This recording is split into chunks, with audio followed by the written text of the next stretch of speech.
Hi everyone, I'm Chien. I'm an analyst at Gentari, and this is Lepas Sekolah. Which secondary school did you attend? During secondary school, I studied at Sekolah Menengah Kebangsaan, Dato, Penggawa, Barat, di Pontian, Johor. What was your ambition back in school? Just like any other Asian kids, your parents will tell you to do more science-related stuff, so doctors, scientists, engineers. So Chien, what do you do now? I now work as commercial and origination analyst at Gentari, Petronas' clean energy arm. Back in school, what education stream did you do for SPM? I did science stream. And why did you decide to do science stream? I think just like any other Asian kids, you look at your friends, everyone's doing science stream, and you're like, my parents tell me to become an engineer one day in the future, so I'll just do science stream. And how do you do for SPM? I get 7A plus, 3A, 1A minus. Not Right. That's outstanding. Impressive, but okay, not bad. It is quite impressive. Chien, what advice do you have for students sitting for SPM? Do all your best. It's one chance in 5 years. Give it your best shot. What do you have to say for students who are receiving the SPM results? Good luck. However, do remember that it's just a chapter in the book. It doesn't define you as a person and definitely doesn't define your great potential in your future.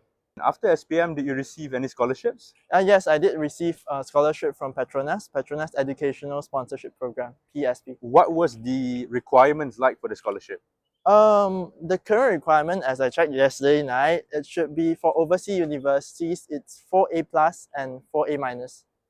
What was the process like to get the scholarship? So you apply online, you put in your personal details, your achievements, etc., etc.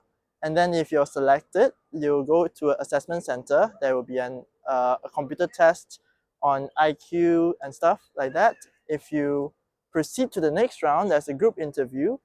And after that, you go home, wait for your results, and if you're selected, you'll be notified through email. What will you have to say to people who are aspiring to win scholarships? Especially for me, who come from a secondary school that doesn't have that much of a resources back then, what you have to do is to do more research online, and most importantly, don't doubt yourself. Do your best. Apply as much as possible. Don't be afraid that I might have not done that well academically. My result is not like those that people are saying that they're getting 11A plus or like 10A plus.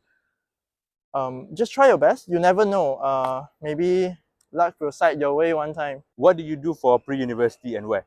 I did my pre-U at Kolej Tuanku doing A-levels. Why did you take A-levels?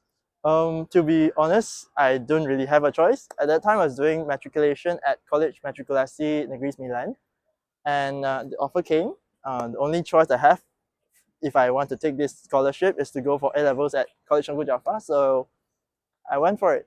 What is the structure of A-levels? So for A-levels, you can choose whether you want to take 3 or 4 subjects. For me, I took 4. And then it's the same as the rest. You just study, you take exams, there's AS level, A level, and then you get your results, and that's it. And how do you do for your A-levels? I got 3A star, 1A. And what advice or what we have to say to students who will be taking the A-levels? When you're doing A-levels, I think what I really learned a lot is don't just focus on studying.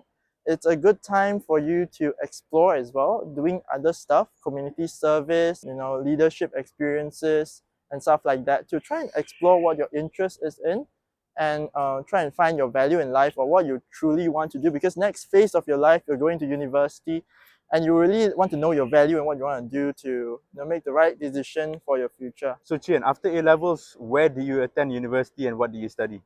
So after A-levels, I went to London School of Economics and Political Science. At LSE, I studied accounting and finance. What about the LSE attracted you? Same as a lot of other people, the reputation that LSE has, the prestige it has as a social science university.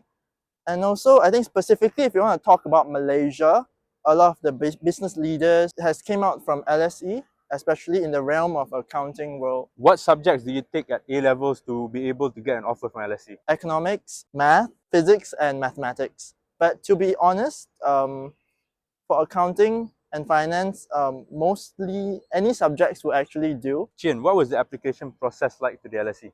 So for UK universities, you go through the UCAS system. Essentially, you pick a few universities that you want to apply to, write a personal statement, and then you get conditional offers before getting unconditional offers when you secure the result that the universities wants you to get. Jian, tell us, what are the requirements to get into the LSE? Okay, so I can't speak for other courses, but for accounting and finance, you would need to get, academically speaking, you need to get 3 A's with an A in mathematics. So turning back to the question just now, the subjects that you have to take, one of it must be mathematics. How is life like at the LSE? So what's special about LSE is that they give us a lot of freedom in terms of studying. They focus more on self-studying, so we have a lot of freedom in arranging how we want to study and also arranging time to do things outside of study, such as exploring life. So I really enjoy that a lot. University is usually when you first gain independence over your life. How do you cope with that? For me, it's my first time going so far away from home and staying by myself so far away from home. So how do I cope with that? I think fortunately for my first year, I was staying in a catered hall, so I don't have to cook myself. The most important thing is to find your own support system. And as I mentioned just now, in the UK, we have a very strong Malaysian community, and that's a benefit as well in this sense, as in you have your fellow Malaysians experiencing the same thing as you, together with you, and you can support each other through these difficult times, help each other out if anyone is facing any difficulties in life. So Jian, how do you feel like when you graduated from the LSE? I felt grateful for the opportunity to be able to finish my university at such a prestigious institution, and at the same time very proud of myself as well for being able to go through this, as I've actually gone through some gruesome experience through my university, going through some unexpected illnesses as well. But you know what? I'm just very grateful that I can finish all my university life successfully. And if there was one thing you would have done different at the LSE, what would it be? I think what I regretted the most was that I didn't really utilize the university resources outside of the study materials and stuff like that. They have a lot of career resources or like things like workshops for Excel and stuff like that. I didn't really take out my time to attend those. Other than that, LSE has a lot of public lectures inviting some prominent figures to school. I had the opportunity to attend some of them, but I could have, and I think I should have went for a lot more of those public lectures. In 3 words, can you describe your education journey lepas sekolah? Transformative, hectic, and unforgettable. I'm Jian, and this is my education journey lepas sekolah.